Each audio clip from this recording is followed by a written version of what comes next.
Were the puddle jumpers from Stargate Atlantis just too damn powerful? Welcome to SciTrek, your sci-fi TV and movie channel.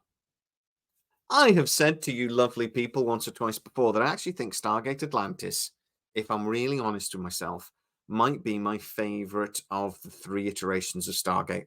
SG-1 will always hold a special place in my heart. It's the original, it's the daddy, in lots of ways it's the best.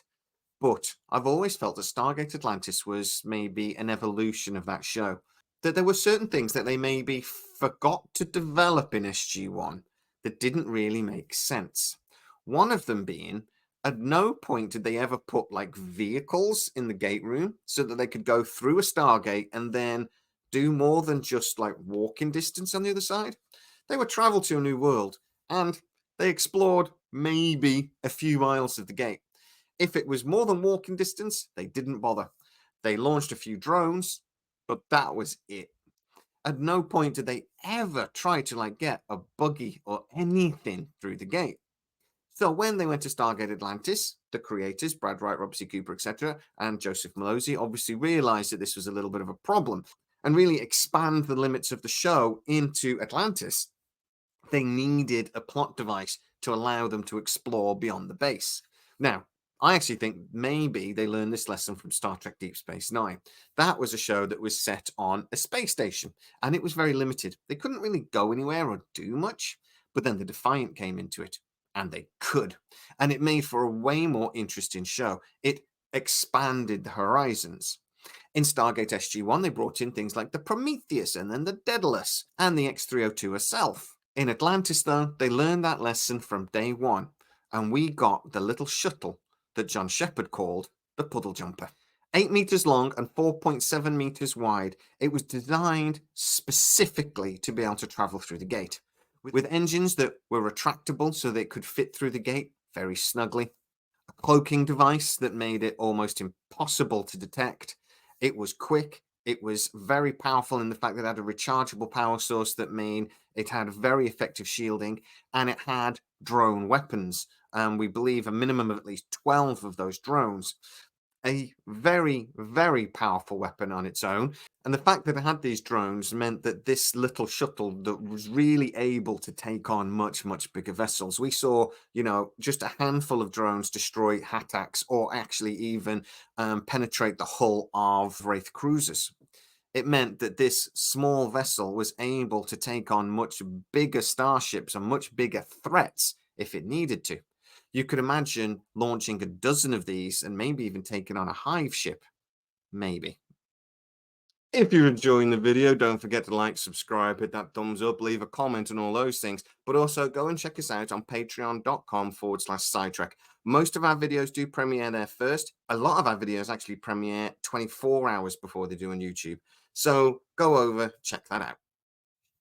But the puddle jumpers, or gate ships as the ancients called them, were actually really capable fighters as well.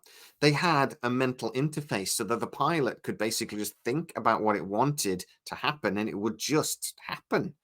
It made it very maneuverable and very capable in combat situations. And obviously the cloak was a massive advantage too.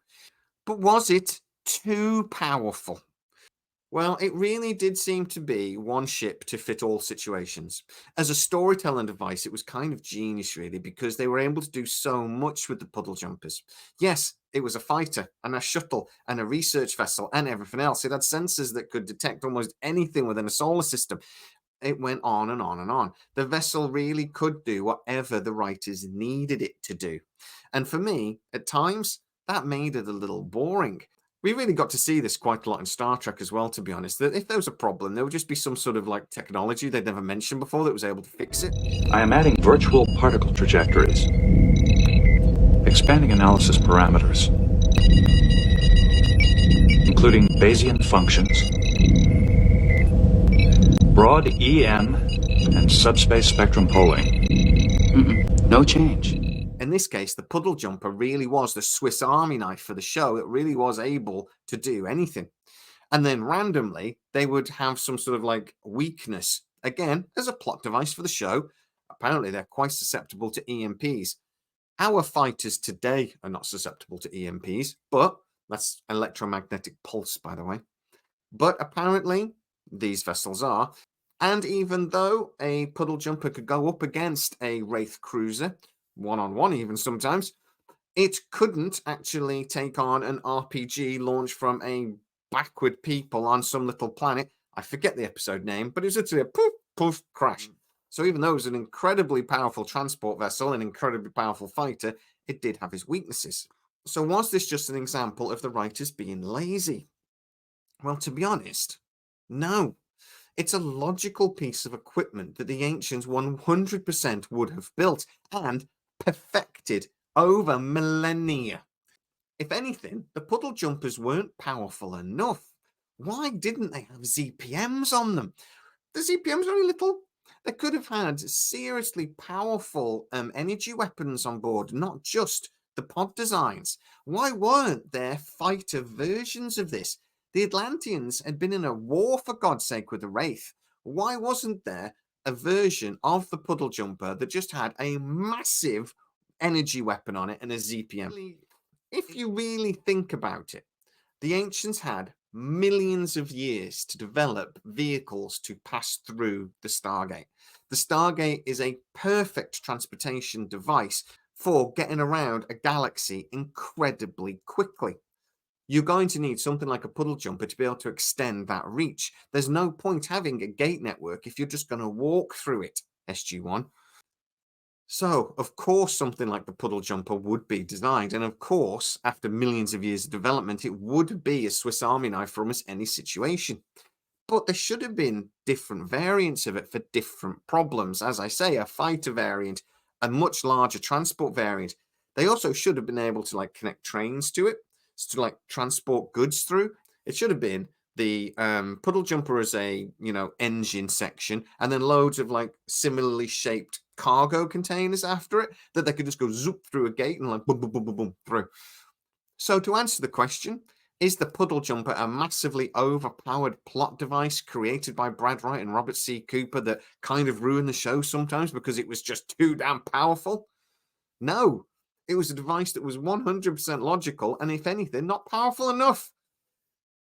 But guys, what do you think about the puddle jumper and the argument I've made in this video? Do you think it was overly powerful? It was a plot device that allowed the creators to go off and explore the galaxy, but was it just too strong? Or actually, did it just make perfectly logical sense considering who built the thing? Or actually, should there have been more variants? And actually, maybe it wasn't powerful enough considering who built it. Get into the comments and tell me exactly what you think about the puddle jumpers, as John Shepard called it, or gate ships. Let's have a quick vote on that as well. Puddle jumpers, gate ships. Tell me what you think. If you are new to the channel, don't forget to like, subscribe, hit that bell notification. It really helps us out and you'll never miss any of our new videos. Also, you can go to patreon.com/SciTrek, where most of our new videos do premiere first and you get to see them without the adverts, you lucky bunnies. Also, you can go to SciTrek.co.uk, where we do articles based on a lot of our videos, particularly the exclusive stuff. So please go and check that out too. As always, please stay safe, and I'll see you next time.